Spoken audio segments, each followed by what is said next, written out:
Ladies and gentlemen, it is a special privilege to welcome a leader to the NDTV World Summit 2025, whose journey embodies both the promise of modern democracy and the turbulence of our times. As I welcome Rishi Sunak, the former Prime Minister of the United Kingdom, I am reminded that he was the youngest person in over 210 years to hold that high office. Not just that, he was also the first person of color and by extension of Indian origin to walk through and work behind the famous Black Door of 10 Downing Street. His life and career are a testament to how societies evolve, how identities merge, and how leadership in our age is often forged at the intersection of heritage, aspiration, and resilience. Mr. Sunak assumed the highest office at a moment when Britain, and indeed the world, stood at a crossroads. The pandemic had left deep scars on health systems, economies, and public trust. Inflation and energy crises were testing households. The war in Ukraine was reshaping Europe's security architecture. Brexit had redrawn Britain's place in the world, raising fundamental questions about trade, migration, and identity. The very idea of globalization itself was under challenge, tested by new barriers and new insecurities. It was in this environment that Rishi Sunak sought to stabilize markets, restore a sense of order, and keep Britain engaged with the pressing challenges of our time. From climate commitments to migration policy, from technology and innovation to realpolitik of global power competition. But beyond policy, Rishi Sunak's rise carried symbolism. For millions across the Indian diaspora and indeed across the Commonwealth, his leadership represented the coming together of histories once divided, a reminder of how global mobility and cultural crosscurrents are reshaping leadership in the 21st century. And yet, for all his gravitas, Rishi Sunak has not lost his sense of humor. He once confessed to a group of school children that as a boy, he wanted to grow up to be a Jedi Knight. This evening, I suspect that we will hear how that childhood ambition of becoming a Jedi translated into navigating Britain through one of the most turbulent periods of recent history, and how it connects with the theme of our conclave, Edge of the Unknown, Risk, Resolve, Renewal. Rishi Sunak is not just the former Prime Minister of the United Kingdom, he is also the Damad of India. We are indeed delighted that we have his Sasurji and Sasuma, Narayan Murthy ji and Sudha Murthy ji, legends in their own right, with us here tonight. Thank you very much, Mr. and Mrs. Murthy, for blessing us with your presence. Thank you, sir. Ladies and gentlemen, join me in welcoming to the NDTV World Summit 2025, the former Prime Minister of United Kingdom, Mr. Rishi Sunak.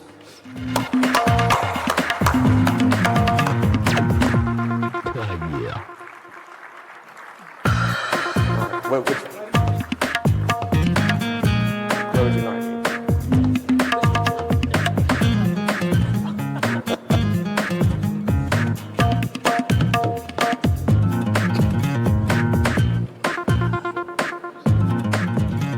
Welcome. Mr. Sunak has prepped harder for this interview than any Indian politician I've ever seen. He knew his questions more than we knew them, and he prepped down to the T. Thank you very much. That's why they say he's a technocrat par excellence. Hopefully we'll get to see some of that side, and also some of what makes Mr. Sunak so special, and the fact that he's here means a lot to us. So thank you very much, Mr. Sunak, for joining us. Vishnu. Thanks very much for spending some time with us. You have very deep links to this country, obviously, not just through Akshata, but your in-laws as well.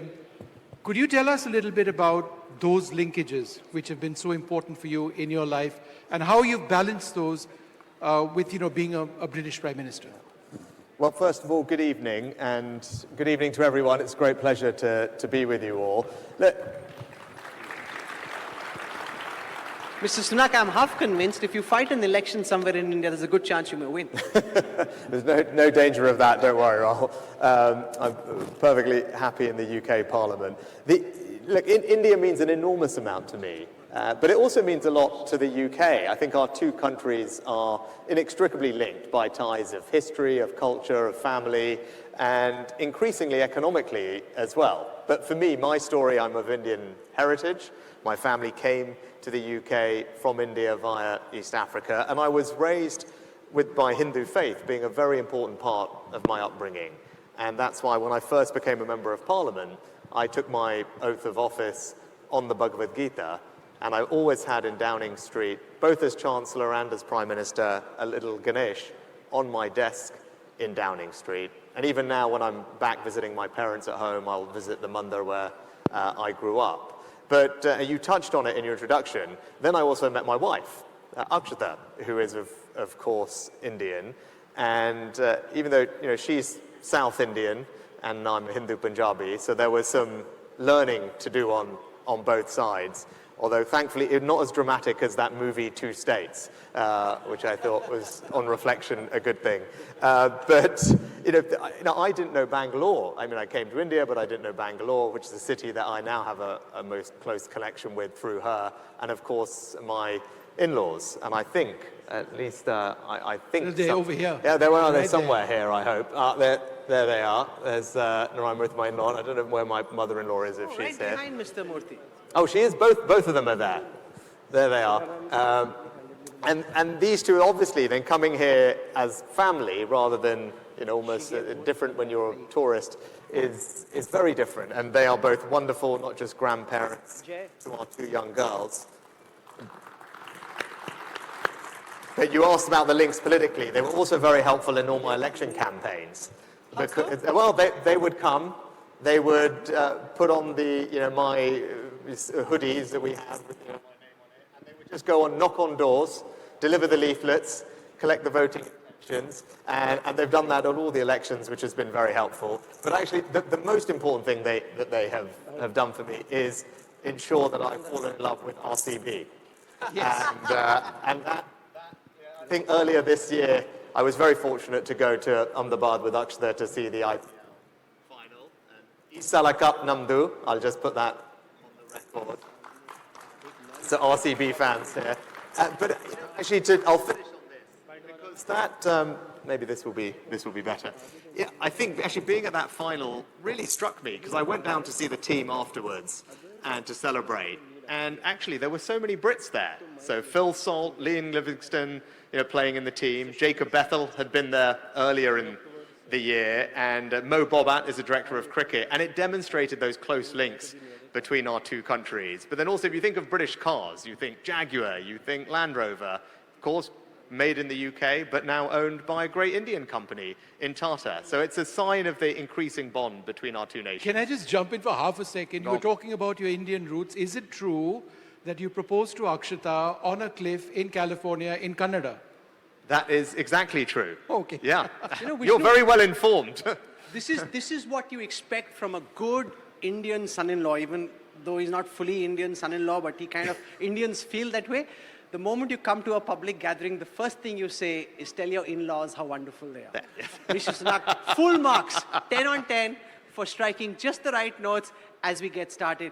Ladies and gentlemen, she'll be here on stage a little while from now, but can I request you to welcome the serving Prime Minister of Sri Lanka, Harini Amarasuriya, who's just joined us. Ma'am, we are delighted to have you here, and we look forward to hearing from you later in the evening. Thank you. Padmaja, the perfect Indian son-in-law. Absolutely. You know what they say, a family that praises its in-laws stays together and campaigns together. Yeah. But I also have to ask, when you're watching an India versus England match, who are you cheering for them? Because that's a tough choice. I'm obviously cheering for England, but have a very soft spot for India, as you can imagine. And that's why I get my fix through RCB. So that's my other great passion, as well as my home football teams. You were talking about But I'm also actually, my constituency in England is in Yorkshire, which is probably the most cricket-mad part of the UK.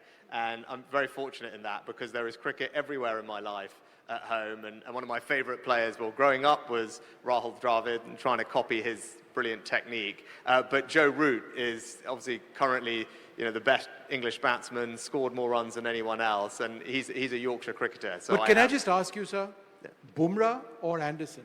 Who would you pick? So I was very fortunate to recommend to His Majesty the King that Jimmy Anderson should be awarded a knighthood. And we spent a lot of time, as I've just done. But objectively, sir. Sorry? Objectively. Objectively, his career over the 20 years that he has been in the England setup is genuinely inspiring.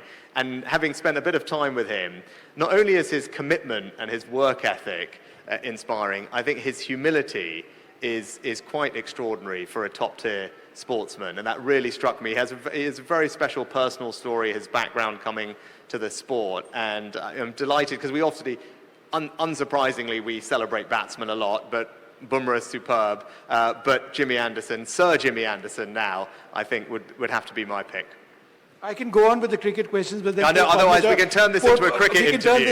I think Sorry, you might want to talk about some geopolitics, I think, at some point. yeah, we're talking about the FTA, and it's been signed by India and the UK. We had the Prime Minister here last week, and that pretty much sealed the Bonamy. Where do you see the relationship between the two countries going next? Where does it go from here? It was great to see the trade deal being signed, something that I started work on, and I'm really pleased that the new government concluded it, and the great couple of trips we've just had. Modi ji coming to the UK, the Prime Minister coming back here with a big business delegation, which was a great success. Now, look, I think trade, beyond the trade deal, there are two important things that trade deals signify. In my mind, beyond the tariffs that are reduced here and the barriers reduced there. The first is, in a world that is becoming more protectionist, which I know we'll talk about in a little bit, actually countries like the UK and India signing a big, deep trade deal just sends a very positive signal to the world.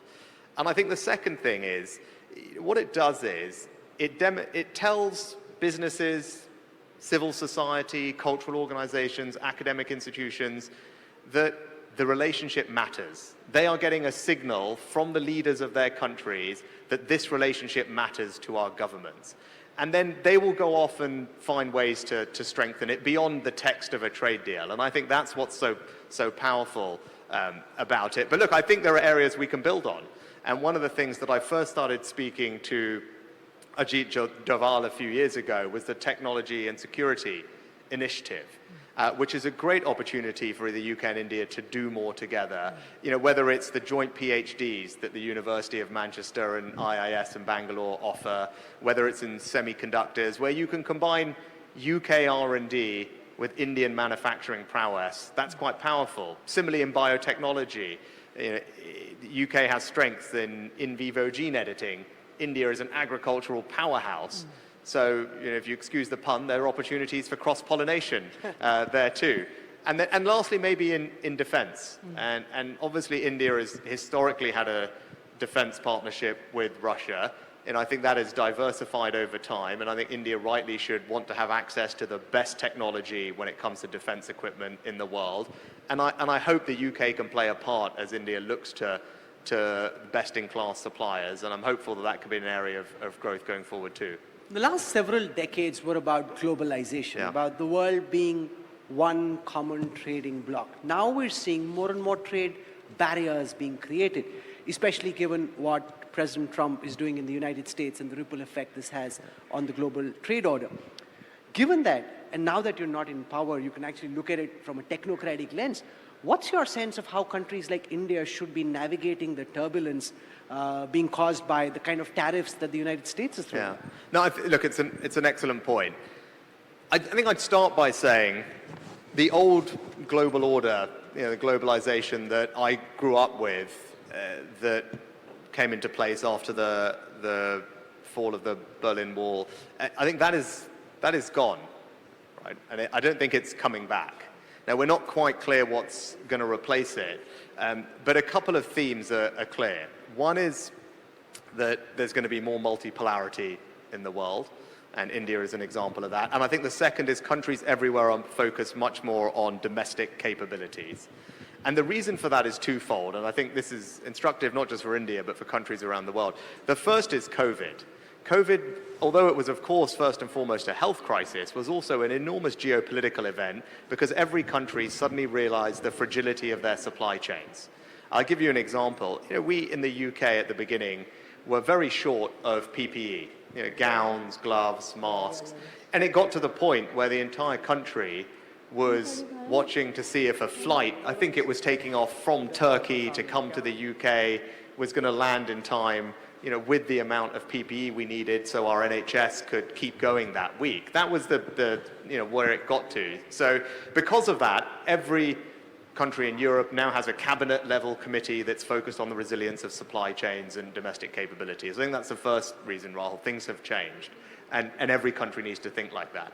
And I think the second is China, right? And China, it's clear, doesn't play by the same rules that many of the rest of us were playing by, right?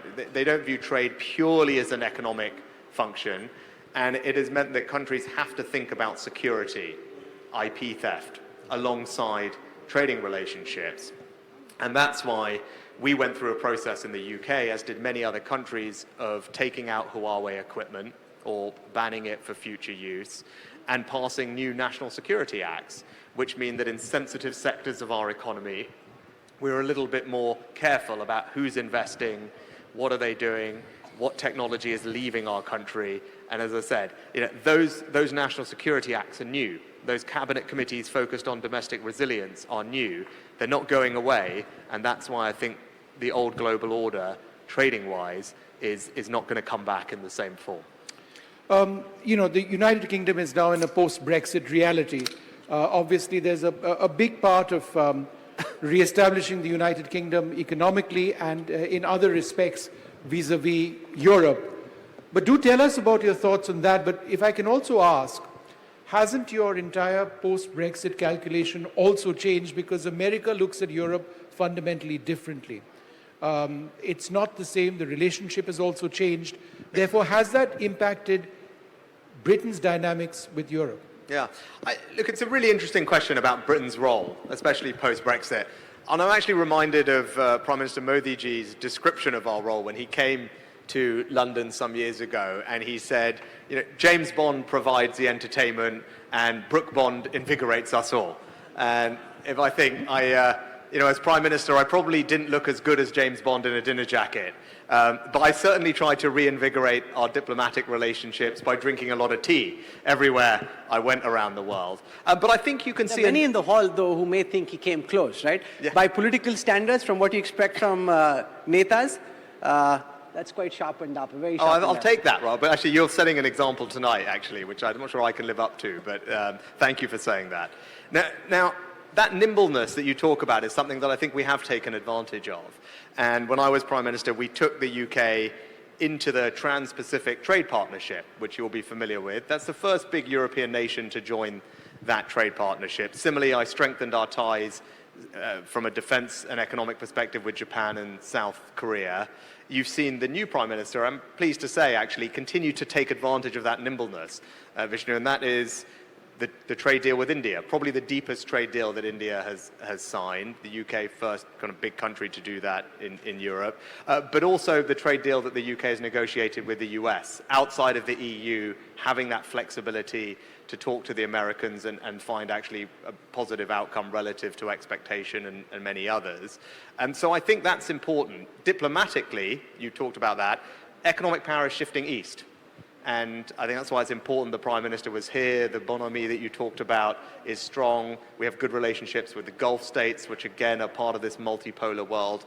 And the other aspect of Britain's new role is technology, which I know we'll get to in a minute. But look, the UK has 4 of the world's 10 leading universities. It is the technology superpower in Europe. More venture capital in the UK than France and Germany combined. And Stanford do an index of countries on AI. The UK comes third behind the US and China. And we hosted the first AI summit under my leadership. And I'm pleased India is hosting the latest iteration of that series in February. But that was a summit that we created in the UK. It's been held in South Korea, France, and now India. I think so that speaks to the influence that UK can have in this post-Brexit world, whether it's on technology or on trade. Do you think now we are, in essence, in a post-globalization era where we will see, and you've said this, that we will see far more changes and far more radical changes in less than a decade than we've seen in the last 25, 30 years? Yeah. Now, we touched on the globalization part of that and why that's going to be different. But I think look, the big thing that is changing everything is AI. Now, technology has always changed everything, but there's something about AI which feels special and more radical. I mean, it's a general purpose technology, much like steam power, electricity, the internet. Every so often, these technologies come along which can transform how our entire society and economy operates, and AI is one of those. I think there are two things that we should bear in mind when we think about this transformation. One is the thing that actually all the AI leaders impressed upon me in Downing Street when they first came to see me 3 years ago, is they were struck by how fast the technology was advancing. And surprising even then. There's an organization in the US called Meta, which evaluates the progress of models. And it does it by looking at how much work the model can do, measured in time. How long a task can it do before it needs some intervention and help. And roughly that's about an hour at the moment. But I think the more striking thing is that time length horizon, or task length horizon it's called, that time has doubled every 7 months for about 5 years. So if that trajectory continues, before you know it, these models will be capable of replicating a month's worth of human work just like that. And that is, I think, one way I think about it. The other thing is the speed of adoption. In the past, it took a long time for technologies to spread through an economy, spread through a society. The telephone took maybe 70 years to get to 100 million people. Electricity took 50 years. PCs took 15 years. The internet took 7 years. ChatGPT, to get to 100 million users, took 2 months. And I think that is what is striking about the pace of change here, how quickly this new technology is being adopted around the world, and just how transformative it is likely to be in the very short future. While Mr. Sunak was in power, he was organizing conferences on different developments and trends in AI. He's now advising companies like Anthropic on how to keep up with regulation, how tech is changing, and I'm very curious, given the speed at which AI technologies are advancing, Mr. Sunak, your thoughts on how countries like India and the world in general should be looking at regulating artificial intelligence, because by the time people in government even understand what is happening, the technologies leapfrog much further. Yeah, and I think there's an excellent question, which I thought about in government. Every government is thinking about it, and actually it goes to your earlier point about how does the UK position itself. Outside of the EU, one of the freedoms the UK has is on regulatory flexibility. And I made the decision, which I'm pleased the new government has continued with, not to introduce new regulation on AI. So that's what the EU has done and other places have done. I thought that was the wrong thing to do, Rahul, for precisely the reason you said. This technology is moving so quickly at the moment. My bias is towards innovation, because I want to make sure that we can get all the benefits from it that we know are there to help our societies in health and education and productivity. And if we start regulating it before we even know how it's going to operate, I think we're going to crimp growth. And that is what lots of companies would tell you is happening in the EU. Now, that said, I do think it's important for governments to ensure the security of their citizens. And I think we do know that AI in the wrong hands can be used for bad ends. And that's what I did in the UK, is to create a new AI security institute, which has the technical expertise, working with our intelligence services and related bodies, to evaluate these models, to make sure that we understand what security risks they pose, so that we can then, if we need, take corrective action. And I think that is the right place for government intervention at this moment to be. It's to be pro-innovation, encourage the adoption of these technologies, have a mind towards the security risks, and develop the expertise to deal with them in the same way we would with everything else. And things like cyber risk or bioterrorism are things that we need to be aware of and protect our citizens against, and make sure we are ahead of the game when it comes to AI. But outside of that, my bias would be in favor of innovation, which is I'm pleased what the UK is doing. India is the fastest growing large economy in the world.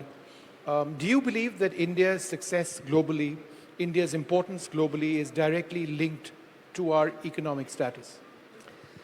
Yeah, look, India clearly is an economic superpower. If you think about it, in the last few decades, it's tripled its share of global GDP, which itself is an extraordinary thing to say. But I'll give you maybe a different example of illustrating the power, which talks to the economics, but also broadly. For the first time in I think about 100 years, in 2028, cricket is going to be an Olympic sport again. Right? Now, that is purely and simply because of India's new power and status in the world. Now, of course, there's an economic aspect to that because the broadcast rights are economically important to the IOC and the value in India will be higher if cricket is included. But it also, I think, speaks to the fact that if you've got 1.4 billion people becoming more economically, culturally, geopolitically significant, their desires, their needs, their wants are going to get recognition in the world. And I think cricket is a great example of that. But more broadly, look, of course, the economy is growing very fast. We talked about some of the things that are special about it. But I think when I look at economic growth going forward, a couple of things stand out to me: energy and technology. We talked about AI, and India is very well placed in AI, but AI is an energy-hungry innovation. You need energy to power these data centers, which is why the energy plan that is in place in India, I think, is so important.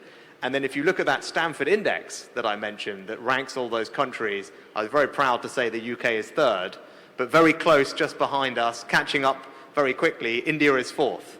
And as Prime Minister Modi ji always used to remind me, India also just about overtook the UK with the number of unicorns that were created. And that is a sign of, I think, the technical capability of the population here. Actually, Dario Amodei, who's the founder of Anthropic, the company that I provide some advice for, was recently in India just a few days ago, and he was completely struck by the talent of the young entrepreneurs working on applications for AI to make sure that they have an impact here in India. So I think, look, there's a very exciting future economically, but I think it goes broader than that, and I think cricket is a good example. Speaking of cricket, we have the former Australian Prime Minister, Mr. Tony Abbott, with us here.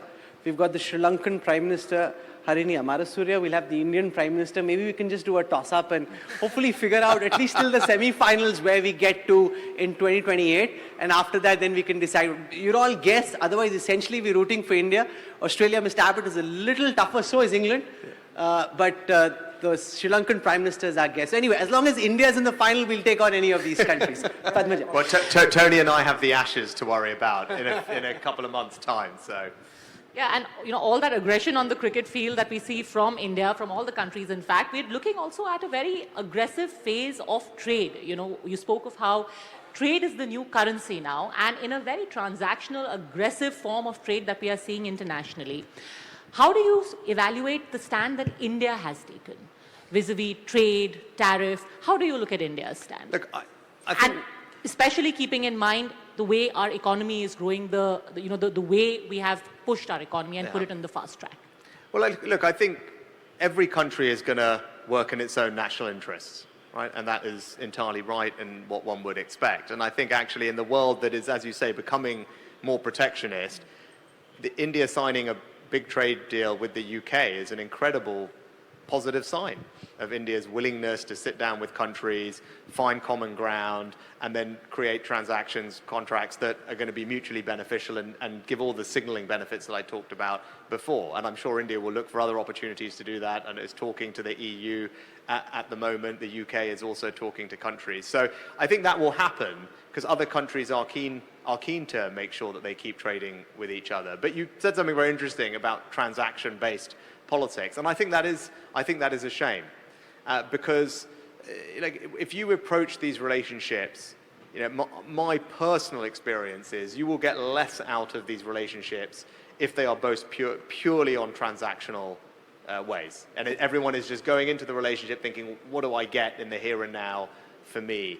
But that's the new reality with Donald Trump in the White House. Yeah, and look, and everyone will react to it in a different way. My experience is, in life, as in politics, I think when you can build relationships based on trust, I actually think they can over time be more powerful. And I found that in my job. I was struck, forming a relationship with the EU president, Ursula von der Leyen, who I didn't know until I got the job as Prime Minister, and she didn't know me, but we formed what I think is a close bond of trust between us. And because we had trust, we were able, in a very private way, with a small team, without any leaks or distraction, really work through some very difficult issues about the UK's post-Brexit relationship with the EU, especially as it concerned Northern Ireland, which is a special part of our country. And that trust is what enabled the two of us to find something that was mutually agreeable, that everyone thought was impossible to solve. And so my reflection on it is that where you can build relationships with trust, in the long run, I think they will actually be far more powerful. Since you referred to cricket, in cricketing parlance, you were sent in when your team was facing a follow-on type situation. That's when you were sent in to bat as Prime Minister in the United Kingdom.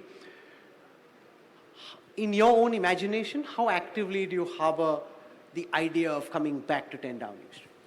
No, you're right. Look, the circumstances when I became Prime Minister were not straightforward. I mean, there'd been a run on the pound. I think my party was about 28 points behind in the polls at that point. Inflation was at a 40-year high, and I was the third Prime Minister in a matter of months. So I think you could say it wasn't the easiest. It wasn't the easiest of innings to walk out to, in your terms, Rahul. But look, my priority.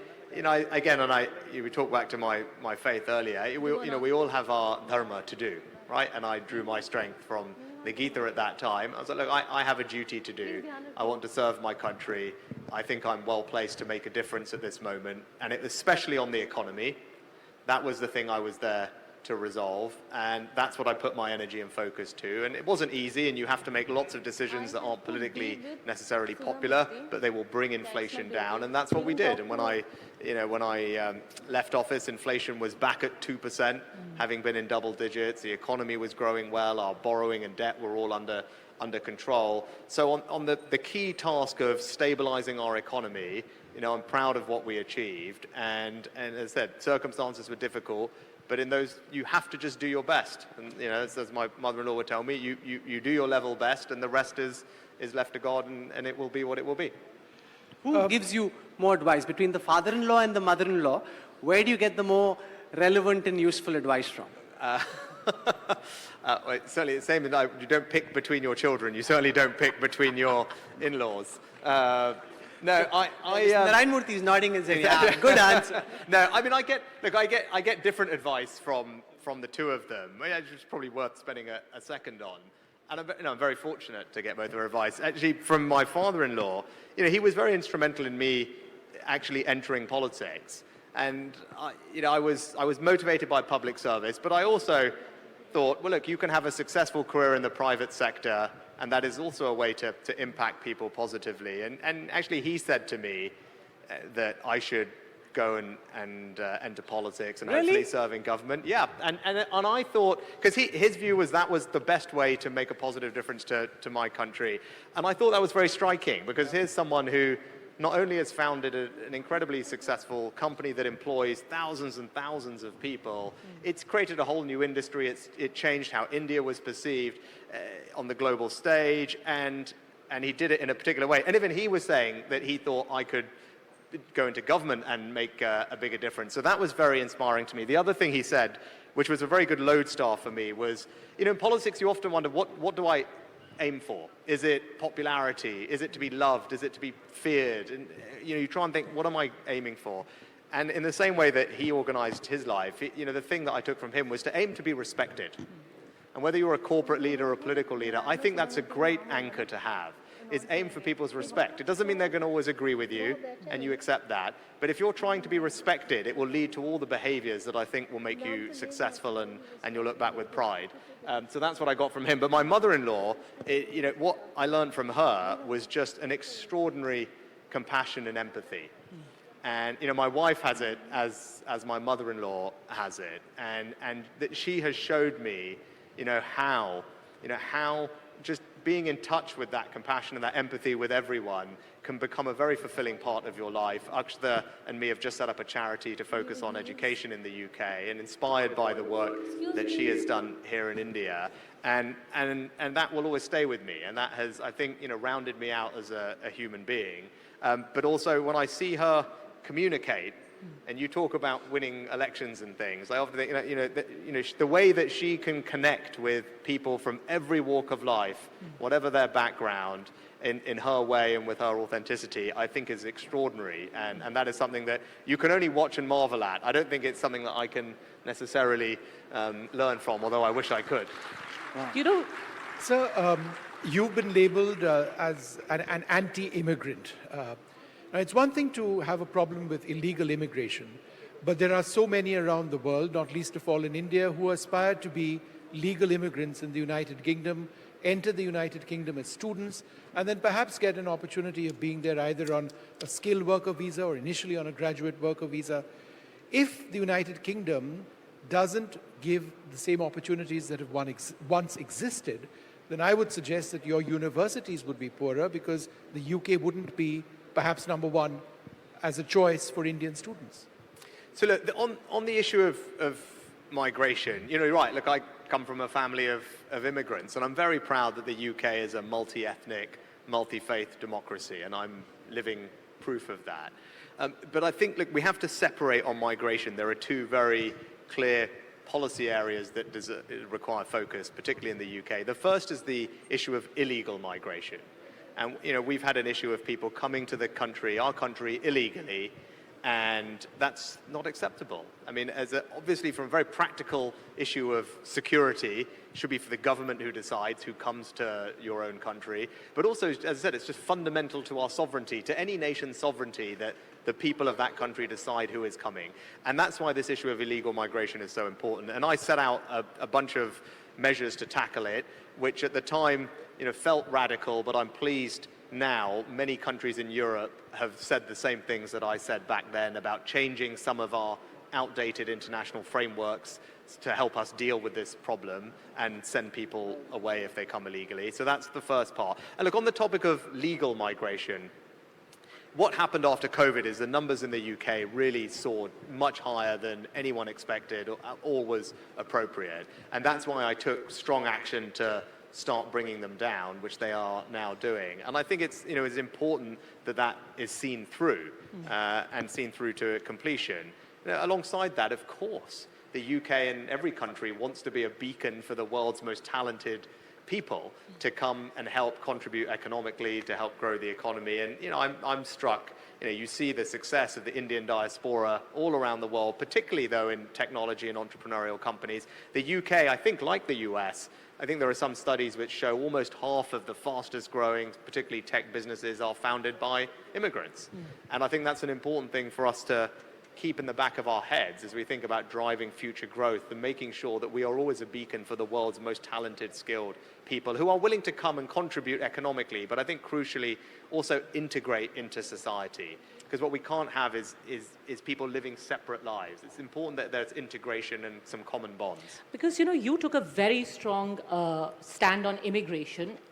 On that topic, did you find the spotlight then turned on you? Personally, how did you then strike the balance? Because you've been also very open and vocal about your immigrant roots. We had you lighting a diya. We also had you doing Gau Puja in UK.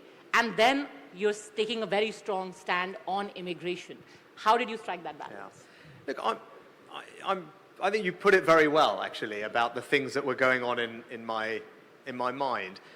I should repeat what I said before. The UK, I'm proud, is a multi-faith, multi-ethnic democracy. And in fact, when I became Prime Minister, first non-white Prime Minister, first Hindu Prime Minister, in a sense that was a remarkable thing. But actually, what was more remarkable was that no one made a particularly big deal of it. And I think that spoke to that multi-faith, multi-ethnic tolerance that I've touched on.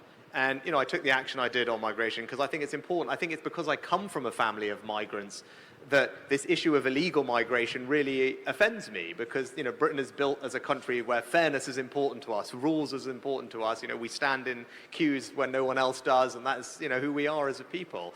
So when people jump the queue and come to our country illegally, it undermines that tolerance that I think is at the heart of our society's fabric. But look, I made a commitment to myself when I entered into politics. I wasn't going to change who I was. And I was comfortable with that, and Akshay and I talked about it. So that's why, you know, I was happy lighting the Diwali diyas in Downing Street and painting Rangoli, and actually later that night, with the bit that no one saw, which was nice, and the cameras didn't film it, we did sparklers with our 2 daughters on the street. And I was never going to change who I was. Because of politics. I made that commitment to myself, and so, you know, for me, in a sense, it wasn't a balance. That was just something that was non-negotiable to me. I asked Mr. Sunak as he was walking in, how has this trip to India been? Amongst the various things he said he's been Diwali shopping, like many of you, I'm sure. So what does Diwali shopping in Delhi look like, Sunak sir? Well, I was at Khan Market this morning, which was good. But actually, probably for me, the more important thing is the mithai. So we were talking about this earlier, but I was very lucky because I had dinner with my in-laws last night, and then I said to my mother-in-law, we'll get something sweet, which we didn't have at home. So she straight away said we were going to the Bengali sweet market. And so off we went to her friend who runs that, and then I've stuffed my face with kulfi all night long. I have got more. No Mysore Pak for you? Sorry? Mysore Pak? I thought you'd actually, there was no Mysore Pak there last night, actually, was there? But then I have my jalebis and burfi with me now to take home, which I better check on the whole customs procedures about that. But otherwise, I have to eat them before I get on the plane. So for me, the Diwali shopping is mithai first, and then, you know, all the other bits second. You know, I don't know what Mr. Murthy is going to make of this. I know he said that keep me away from the limelight, but Mr. and Mrs. Murthy, you've been just such an integral part of this conversation, and we'll be very amiss if we didn't bring the mic to you just for a moment, because we've heard so much about what Mr. Sunak thinks about his in-laws, and given that you, Mr. Murthy, nudged Mr. Sunak towards politics, I'm very curious to ask you why you wanted Rishi, your son-in-law, to work towards public office and be in politics. How did that happen? And what do you make of his very distinguished career, being the first person of Indian origin to be Prime Minister of the United Kingdom? What do you make of it, Mr. Murthy? Ladies and gentlemen, can we have a very warm of applause for Mr. Narayan Murthy? You know, he is intelligent. He was highly accomplished in his work. He is a man of integrity, man of principles. We have seen so many transactions that brought these things out. So therefore, he was, or he is, a wonderful example of somebody that should be in politics at this point of time in the world. Mrs. Murthy seems very inspired by you as well, very clear instructions like in all your textbooks to your son-in-law. Who listens more to you, Sudhaji? Your daughter listens to you more or your son-in-law? Well, both, I think. So I call Rishi as my new son. I've dedicated a book to you, Rishi, my new son. That's absolutely fantastic. But Rishi listens to me more, I think, between the two. Rishi listens. I wonder what Akshata would say when she listens to this. I'm sure she's... Thankfully, she's not here, so that's good. But we have to ask you this, since your father-in-law had nudged you into politics, what next? Is it going to be PM Sunak or Professor Sunak? Well, my parents were unhappy I was not Dr. Sunak, so I think they would be much happier with Professor Sunak next if there was an option. But no, look, I want to keep being useful and productive, and what I hope is I can draw on my experience in government, my experience of business and technology to keep making a contribution to some of the things that we've been talking about. Actually, your questions covered the whole range of issues that leaders are grappling with here in Europe, everywhere else. And I hope I can draw on my experience to make a constructive contribution to how do we tackle some of those challenges to move our countries and societies forward. And I've gone back to do public policy work at Oxford University and Stanford University, both of where I studied. And I have to say, it's much better being at university when you don't have exams. So I'm enjoying that incredibly. But actually, I'm getting to spend a lot more time at home in North Yorkshire watching cricket. But actually, the thing I haven't really mentioned, the thing I'm loving more than anything is spending time with our 2 young daughters, who I've missed seeing much over the last 5 years. But actually now, getting time with them, it's a real joy. So, long may that continue until they get bored of me and want to go off and become teenagers. So. Ladies and gentlemen, can we have a very warm round of applause for Mr. Rishi Sunak? I said earlier that I didn't make much of the fact that I was of Hindu origin and that was my faith, and despite that I became a Prime Minister. But I think a lot was made here in India. And just the fact that someone like you went on to become Prime Minister of the United Kingdom just says a lot to the kind of country the UK is at the moment. A melting pot truly in every global sense. We thank you very much. We've been absolutely delighted to have you, but I do hope when the Olympics happen in Los Angeles, it's India that wins, and maybe you'll be cheering for India as well, especially if it's against Australia, Mr. Abbott. England-India final, and we'll beat the Aussies in the semis. How about that? Woo! Look forward to that. Thank you very much. I'm sure Mr. Abbott's cheering for another seat, but that's fine. As long as India is winning, we're all fine. Thank you very much, Mr. Sunak, for coming. Thank you very much. Thank you very much. Thank you, sir. What a pleasure. Thank you. Thank you. Appreciate it. Brilliant. Thank you.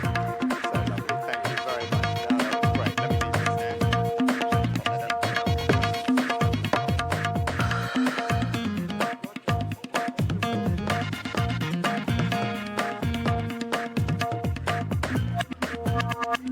there.